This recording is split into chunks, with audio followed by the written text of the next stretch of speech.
نحمده نصلي على رسوله الكريم اما بعد فاعوذ بالله من الشیطان الرجیم بسم اللہ الرحمن الرحیم رب اشرح لي صدری ویسر لي امری واحلل عقدۃ من لسانی یفقهوا قولی ربی زدنی علما۔ السلام علیکم ورحمۃ اللہ وبرکاتہ۔ آج کا ہمارا عنوان ہے احرام کے متعلق۔ حالت احرام میں جائز امور کون کون سے ہیں، آج ہم یہ دیکھیں گے۔ احرام کی حالت میں سر دھونا، سر ملنا اور غسل کرنا جائز ہے۔ حضرت عبداللہ بن عباس اور مصور بن مخرمہ رضی اللہ تعالیٰ عنہ میں ابوا کے مقام پر تکرار ہوئی۔ حضرت عبداللہ بن عباس رضی اللہ تعالیٰ عنہ کہتے تھے کہ محرم سر دھو سکتا ہے، اور حضرت مصور رضی اللہ تعالیٰ عنہ کہتے تھے کہ نہیں دھو سکتا۔ حضرت مصور بن مخرمہ رضی اللہ تعالیٰ عنہ نے کہا کہ مجھے حضرت عبداللہ بن عباس رضی اللہ تعالیٰ عنہ نے حضرت ابو ایوب رضی اللہ تعالیٰ عنہ کے پاس بھیجا کہ ان سے یہ مسئلہ پوچھوں۔ میں نے ان کو کنویں کی دو لکڑیوں کے درمیان غسل کرتے پایا، وہ ایک کپڑے سے پردہ کیے ہوئے تھے۔ میں نے السلام علیکم کہا تو انہوں نے پوچھا کون ہے؟ میں نے کہا میں عبداللہ بن حنین ہوں، اور عبداللہ ابن عباس رضی اللہ تعالیٰ عنہ نے مجھے آپ کی طرف بھیجا ہے کہ آپ سے پوچھوں کہ رسول اکرم صلی اللہ علیہ وسلم احرام میں کیوں کر سر دھوتے تھے۔ حضرت ابو ایوب رضی اللہ تعالیٰ عنہ نے اپنے دونوں ہاتھ کپڑے پر رکھے اور سر جھکایا یہاں تک کہ مجھے نظر آیا، اور اس آدمی سے کہا جو ان پر پانی ڈالتا تھا کہ پانی ڈالو۔ پھر انہوں نے سر کو ہلایا اور اپنے ہاتھ سے آگے پیچھے ملا۔ پھر انہوں نے کہا میں نے نبی اکرم صلی اللہ علیہ وسلم کو ایسے ہی کرتے دیکھا ہے۔ اسے مسلم نے روایت کیا ہے۔ ہاتھ منہ صاف کرنے یا غسل کرنے کے لیے ایسا صابن استعمال کیا جا سکتا ہے جس میں خوشبو نہ ہو۔ حالت احرام میں آنکھوں کے علاج کے لیے سرما یا کوئی دوا ڈالنا جائز ہے بشرط یہ کہ اس میں خوشبو نہ ہو۔ حضرت عثمان رضی اللہ تعالیٰ عنہ سے روایت ہے کہ رسول اکرم صلی اللہ علیہ وسلم نے حالت احرام میں جس کی آنکھیں دکھتی ہوں اس کے بارے میں ارشاد فرمایا کہ وہ اپنی آنکھوں پر ایلوے یعنی کہ دوا کا نام ہے کہ اس کا لیپ کرے۔ اسے مسلم نے روایت کیا ہے۔ حضرت عبداللہ بن عباس رضی اللہ تعالیٰ عنہ فرماتے ہیں کہ محرم جو سرما چاہے استعمال کر سکتا ہے، خواہ آنکھیں دکھتی ہوں یا نہ دکھتی ہوں، بشرطیہ کہ سرمے میں خوشبو نہ ہو۔ حالت احرام میں علاج کے طور پر جسم کے کسی حصے سے خون نکلنا اور مرہم پٹی کروانا جائز ہے۔ حضرت عبداللہ بن عباس رضی اللہ تعالیٰ عنہ سے روایت ہے کہ نبی اکرم صلی اللہ علیہ وسلم نے حالت احرام میں پچھنے لگوائے۔ حالت احرام میں ایسا تیل اور صابن استعمال کرنا جائز ہے جس میں خوشبو نہ ہو۔ حضرت عبداللہ بن عمر رضی اللہ تعالیٰ عنہ سے روایت ہے کہ نبی اکرم صلی اللہ علیہ وسلم نے حالت احرام میں ایسا تیل استعمال کیا جس میں خوشبو نہیں تھی۔ حالت احرام میں خوشبودار پھول سونگھنا جائز ہے۔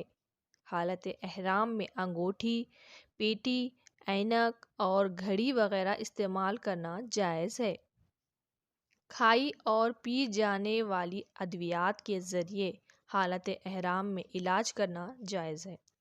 حضرت عبداللہ بن عباس رضی اللہ تعالیٰ عنہ فرماتے ہیں کہ محرم ریحان یعنی کہ پھول سونگھ سکتا ہے، آئینہ دیکھ سکتا ہے، اور جن چیزوں کو کھا سکتا ہے مثلاً تیل اور گھی وغیرہ، ان کو دوا کے طور پر استعمال کر سکتا ہے۔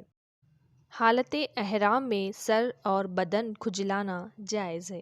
حضرت عائشہ رضی اللہ تعالیٰ عنہ سے پوچھا گیا کیا محرم بدن کھجلا سکتا ہے؟ کہا ہاں، بلکہ زور سے کھجلائے۔ حالت احرام میں خیمہ، چھت یا چھتری سے سر پر سایہ کرنا جائز ہے۔ حضرت امام حسین رضی اللہ تعالیٰ عنہ کہتے ہیں کہ میں نے نبی اکرم صلی اللہ علیہ وسلم کے ہمراہ حج ادا کیا تو میں نے حضرت اسامہ بن زید رضی اللہ تعالیٰ عنہ اور بلال رضی اللہ تعالیٰ عنہ کو دیکھا کہ ان میں سے ایک نے نبی اکرم صلی اللہ علیہ وسلم کی اونٹنی کو مہار پکڑی ہوئی تھی اور دوسرے نے اپنے کپڑے سے آپ صلی اللہ علیہ وسلم پر سایہ کیا ہوا تھا تاکہ آپ کو گرمی سے بچائے، یہاں تک کہ آپ صلی اللہ علیہ وسلم نے جمرہ عقبہ کو کنکریاں ماریں۔ اسے مسلم نے روایت کیا ہے۔ محرم احرام کی چادریں دھو سکتا ہے، اگر تبدیل کرنا چاہے تو کر سکتا ہے۔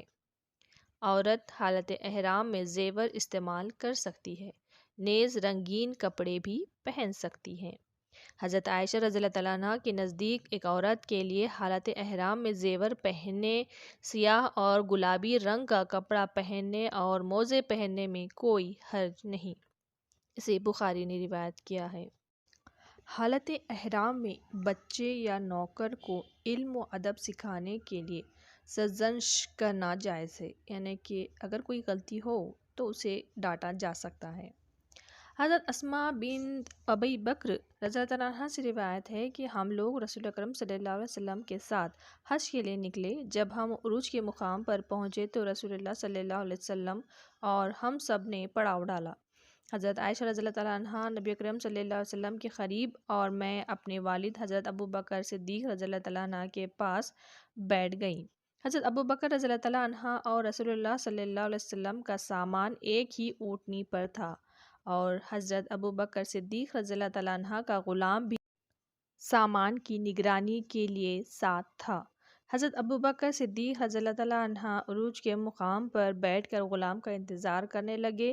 جب وہ آیا تو اس کے ساتھ اونٹ نہیں تھا۔ حضرت ابو بکر صدیق رضی اللہ تعالیٰ عنہ نے پوچھا، اونٹ کہاں ہے؟ غلام نے عرض کیا، وہ تو گزشتہ رات مجھ سے گم ہو گیا۔ حضرت ابو بکر صدیق رضی اللہ تعالیٰ عنہ نے فرمایا، ایک ہی تو اونٹ تھا، اسی کو تم نے گم کر دیا، اور غلام کو مارنے لگے۔ نبی اکرم صلی اللہ علیہ وسلم دیکھ کر مسکرائے اور فرمایا، اس محرم کی طرف دیکھو، یہ کیا کر رہا ہے؟ اسے ابو داؤد نے روایت کیا ہے۔ حالت احرام میں سمندری جانور کا شکار کرنا، اس کی خرید و فروخت کرنا اور اس کا گوشت کھانا جائز ہے۔ حالت احرام میں سانپ، بچھو، کوا، چیل اور کانٹے والے کتے اور دیگر درندوں مثلاً شیر، چیتا وغیرہ کو حرم میں بھی مارنا جائز ہے۔ حالت احرام میں مچھر، مکھی، جوں کاٹنے والی چیونٹی وغیرہ کو بھی مارا جا سکتا ہے۔ حضرت عطا رحمہ اللہ سے ایک آدمی نے سوال کیا، محرم پر اگر پسویہ چیونٹی چلنے لگے تو کیا حکم ہے؟ انہوں نے کہا، جو چیز تجھ سے نہیں اسے اتار پھینک۔ بوقت ضرورت محرم اپنے ساتھ ہتھیار رکھ سکتا ہے۔ حضرت برا بن عازب رضی اللہ تعالیٰ عنہ فرماتے ہیں کہ نبی اکرم صلی اللہ علیہ وسلم ذو القعدہ میں عمرہ کرنے کے لیے مدینہ سے مکہ تشریف لائے۔